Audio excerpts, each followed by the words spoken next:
विद्यार्थी मित्रांनो, इयत्ता 11वी विषय मानसशास्त्र। आज आपण पाहणार आहोत मानसिक ताण। मानसिक ताण हा कशामुळे येतो? जेव्हा आपण इंटरव्ह्यूला जातो तेव्हा आपल्याला मानसिक ताण येतो। जेव्हा आपण इंटरव्ह्यूला जातो तेव्हा मानसिक ताण का येतो?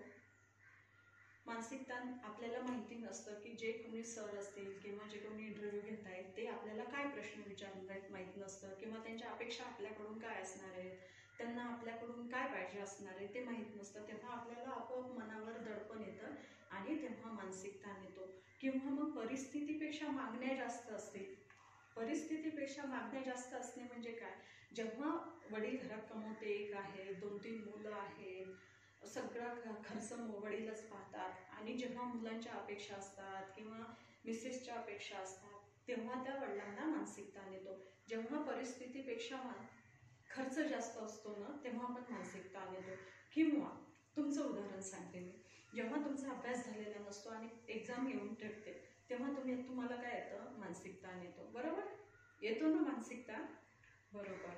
अशा अनेक उदाहरणे देता येतील आपल्याला। आपण नेहमी व्यवहार करताना मानसिक ताण येतो, किंवा मानसिक काळजी, जेव्हा आपण खूप एखाद्याबद्दल काळजी करत असतो आणि त्याचं थोडं सुख दुःख आलं, एखादं दुःखद घटना झाली की मानसिक ताण येतो, किंवा एखाद्याला काही लागलं की आपल्याला लगेच मानसिक ताण येतो। आपल्या घरातलं एखादा आजारी जरी पडलं तरी मानसिक ताण येतो। ते कशामुळे होतं? तर ते काळजीमुळे होतं, ते साहजिक असतं। पण असे अनेक उदाहरणे आहेत मानसिक ताणाचे।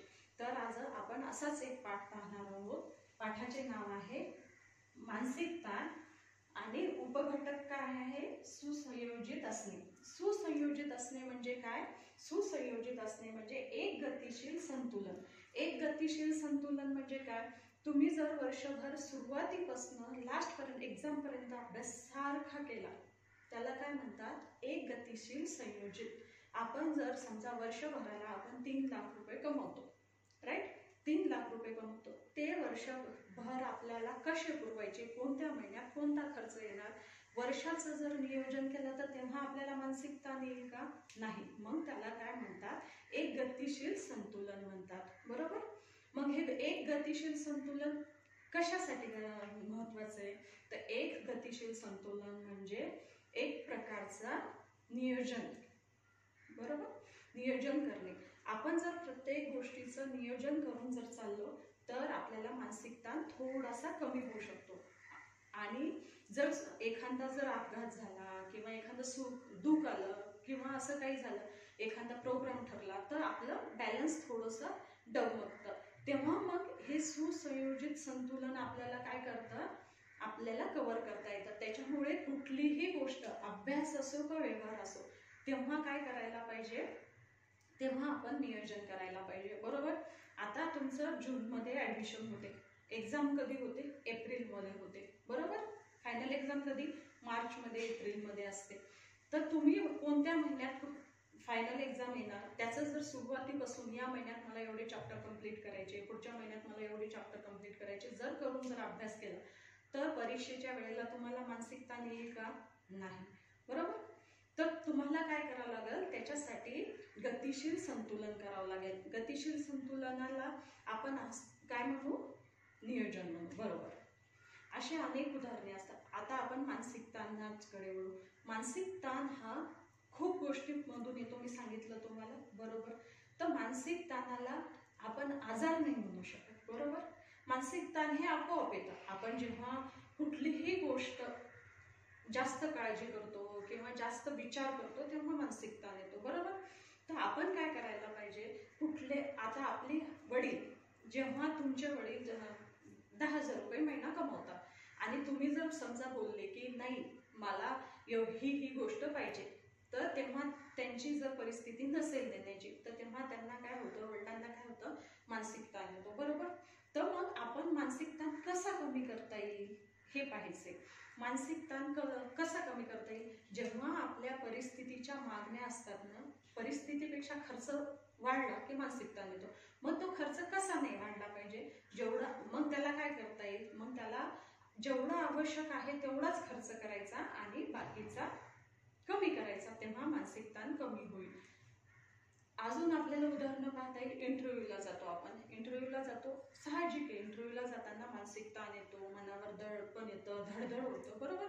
तर मग आपल्याला ते काय करता येईल, आपण जर थोडंसं जर एखादे यूट्यूबवर इंटरव्ह्यू कसे असतात हे पाहिलं, किंवा एखाद्या सिनियर सरांशी लेक्चरर्सशी आपण जर बोललो, तर तेव्हा आपल्याला त्यांच्या अनुभवातून बरंच काही शिकायला मिळतं. मग आपण ज्या जॉबसाठी किंवा ज्या काही कुठल्या गोष्टीसाठी इंटरव्ह्यूला चाललो, तिथं जर पूर्ण तयारी करून गेलो तर आपल्याला मानसिक ताण कमी होऊन जातो, बरोबर.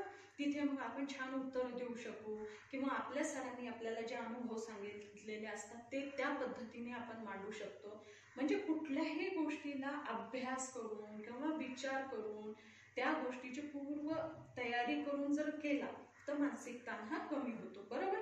तर अशा अनेक गोष्टी असतात मानसिक ताणाचे कारणे. तर मानसिक ताण हा आपण कमी पण करू शकतो आणि वाढवू पण शकतो, बरोबर.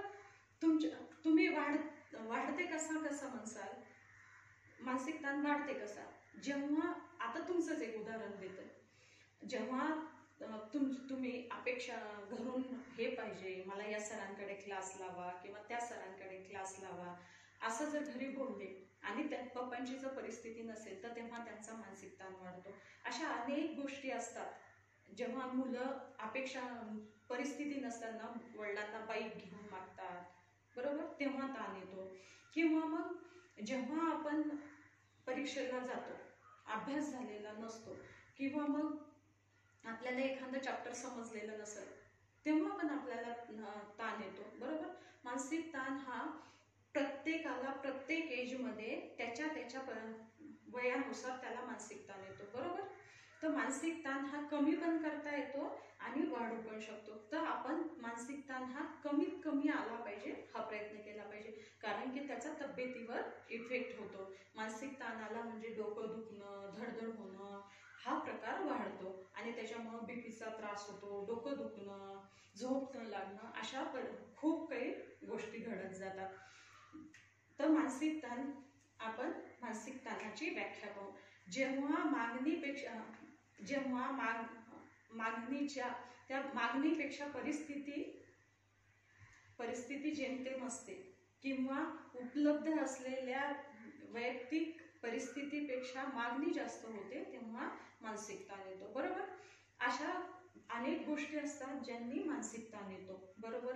तर आपण काय केलं पाहिजे, मानसिक ताण कमी करण्याचा प्रयत्न केला पाहिजे. त्याच्या मानसशास्त्रामध्ये मानसिक ताणाचे अनेक कारणे सांगितलेले आहेत आणि त्यातले आपण काही उदाहरणं पाहू. एक मानसी नावाची मुलगी आहे. मानसी नावाची मुलगी 12वीची एक्झाम देणार असते. तिला फिजिक्स खूप अवघड जात असते. मग तिला जर फिजिक्स अवघड जाते आणि तिला जर नीटची एक्झाम द्यायची किंवा बायो अवघड जात असेल तर तिला काय होईल, मानसिक ताण येईल. मग तिला काय करावं लागेल, तिला त्याची पूर्ण तयारी, जे टफ विषय जातात त्या टफ विषयांचा अभ्यास भरपूर करून तो मानसिक ताण कमी करता येईल. समजा एखादा मुलगा 10वीचा पेपर देणार असेल आणि त्याचं जर हॉल तिकीटच सापडत नसेल एक्झामच्या वेळेला, तेव्हा सुद्धा आपण त्या मुलाला मानसिक ताण येऊ शकतो, बरोबर.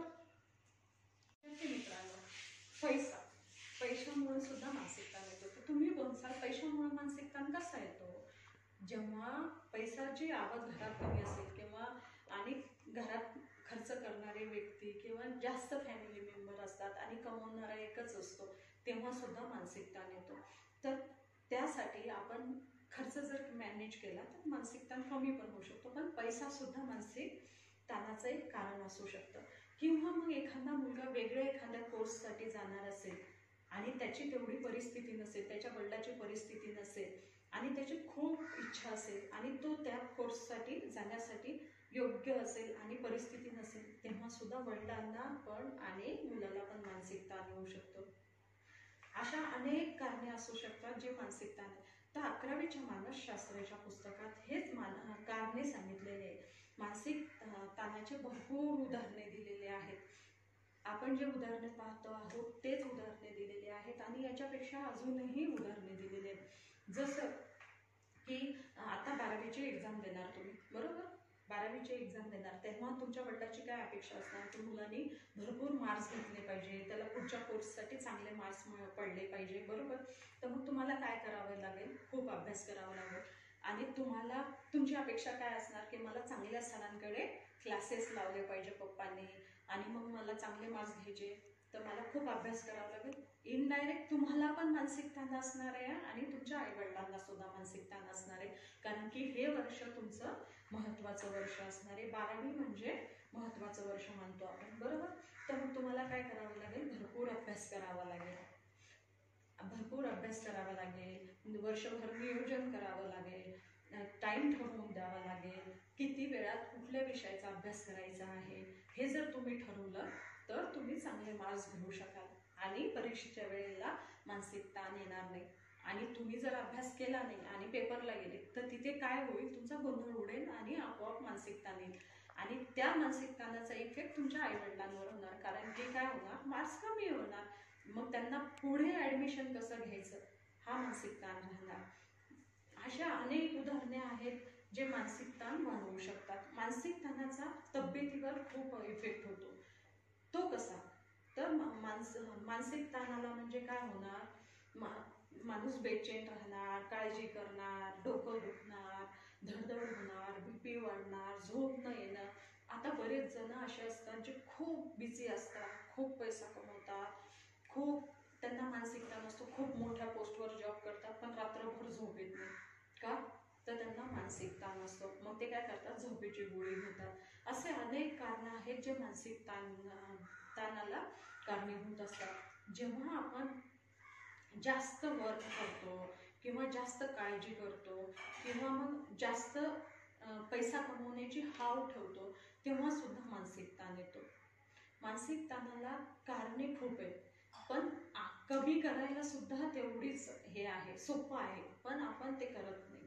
त्याचा जर विचार केला, आज आपण मानसिक ताण कशा कशातून येतो, दिवसभरात आपल्याला किती गोष्टीतून मानसिक ताण येतो, त्या गोष्टीचा जर विचार केला आणि त्या जर मायनस करत गेला, ही गोष्ट माझ्या वडिलांना माझ्यामुळे हा मानसिक ताण येतो किंवा मला या गोष्टीमुळे मानसिक ताण येतो, ही गोष्ट मी जर टाळली तर मानसिक ताण सुद्धा टाळू शकतो. अशा अनेक गोष्टी आहेत ज्या मानसिक ताण टाळू सुद्धा शकतात. आणि जर आपण दिवसभराचं नियोजन केलं किंवा प्रत्येक गोष्टीचं जर नियोजन करून जर वागत गेलो तर निश्चित मानसिक ताण कमी होतो, तर आपल्याला मानसिक ताण कमी सुद्धा करता येतो.